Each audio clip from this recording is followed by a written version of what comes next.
The girl had been blind since birth. When she was hungry, she ate moldy bread because her mother had left her long ago. One day, she smelled a familiar scent of cigarette, smoke, and thought her mother had returned. She crawled out from under the table and tried to greet the person standing in front of her, while feeling the ground with her hands. When she touched him, her fingers felt his beard. He introduced himself as her father and began living in the same house. She recognized him by the sound of his leather shoes and kept her distance from him. One day she smelled food.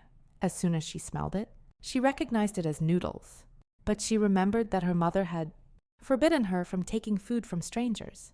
She began searching for bread but could not find any and became afraid. The man gave her noodles, but she was nervous and dropped them, then hid under the table again. At that moment, she realized that the man had thrown away all the moldy bread and brought her fresh bread instead. Over time, she grew attached to him. At night, she would quietly come and lie down near him. Sometimes she missed her mother and cried. A few days later, her health worsened. When the man saw her condition, he took her to the hospital and stayed there all night taking care of her. After she recovered, he brought her learning supplies. He held her hand and taught her to write letters on his palm. She learned many words and wrote "thank you" on his palm with her finger. However, their happiness did not last long. One day, several people came and said that the house would be sealed because her mother's debt. The man took her to an orphanage.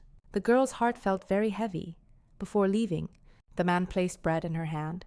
Suddenly, the familiar scent she knew disappeared. She touched the glass with her hand and felt that the man was standing outside. Suddenly, the door opened. The man wiped away his tears, and the girl held his hand and wrote with her finger on his palm, "Father." At that moment, the man truly became her father.